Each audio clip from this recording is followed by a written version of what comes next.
Working late shifts at Walmart was nothing new for me. It had become a routine, the quiet hum of the refrigerators, the store's overhead fluorescent lights, and the monotonous beeping of the cash registers. One evening, as I manned the billing counter, a customer approached, clutching a porcelain doll in their hand.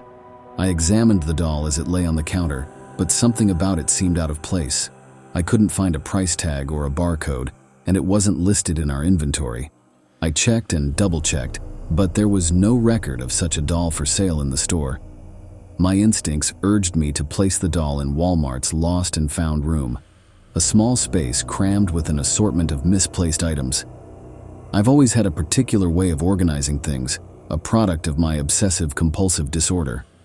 Each item had its rightful place, and I took extra care in ensuring they remained there. The doll found its spot on a high shelf.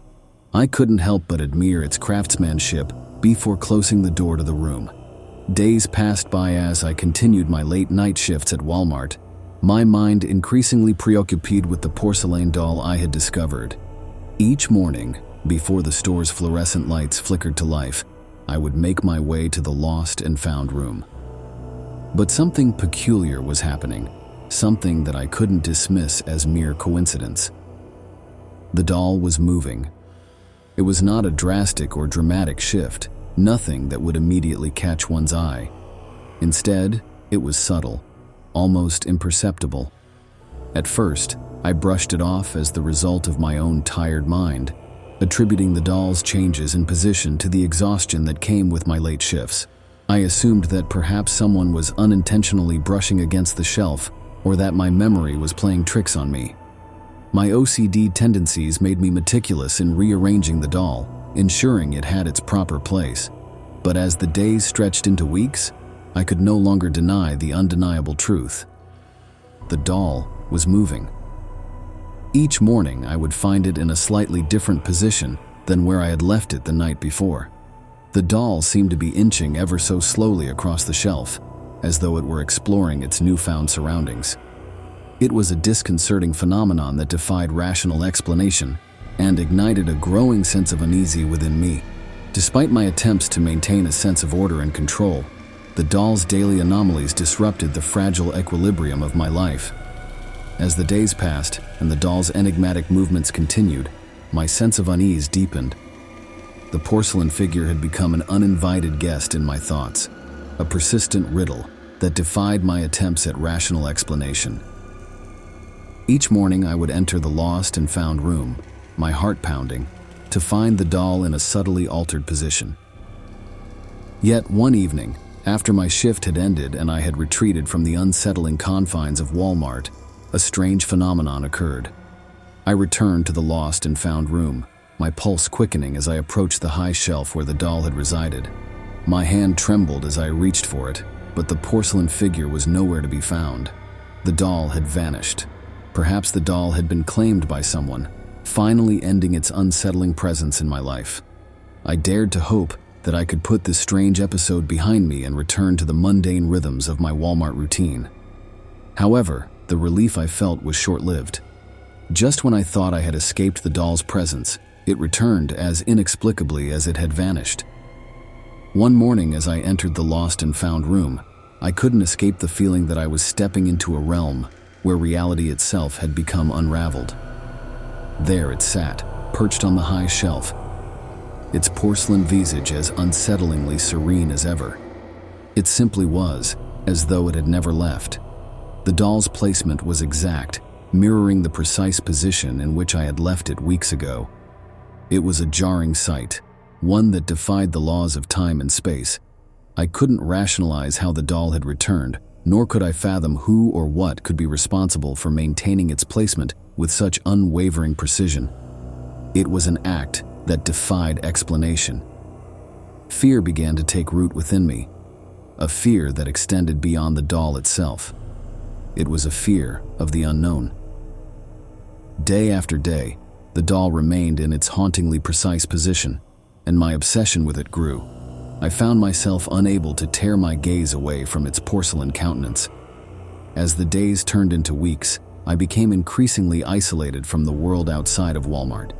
The doll had become the focal point of my existence, an obsession that consumed my every thought and action. My coworkers began to notice my growing detachment, but I couldn't bring myself to explain the inexplicable. The lost and found room had become my sanctuary and my prison. As I continued to grapple with the doll's chilling return, I couldn't help but wonder if there was a deeper purpose behind its presence, a purpose that was slowly unraveling the fabric of my reality and leading me toward a horrifying revelation.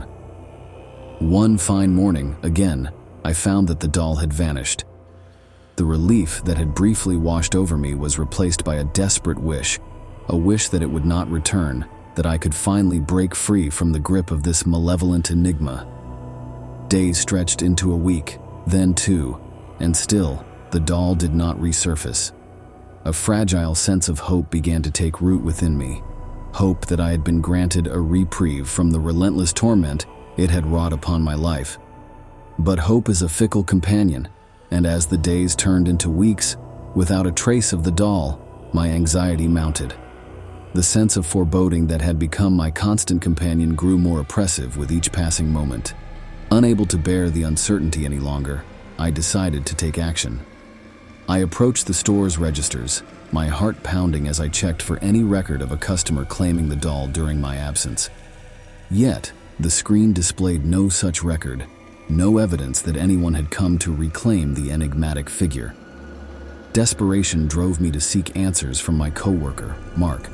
I approached him, my voice trembling as I asked, "Mark, do you remember the doll? Has anyone come to take it?" Mark's brow furrowed as he struggled to recall, his memory hazy and fragmented. He shook his head, his voice tinged with uncertainty. "The doll? I hardly remember it, to be honest. But no, I never gave it to anyone."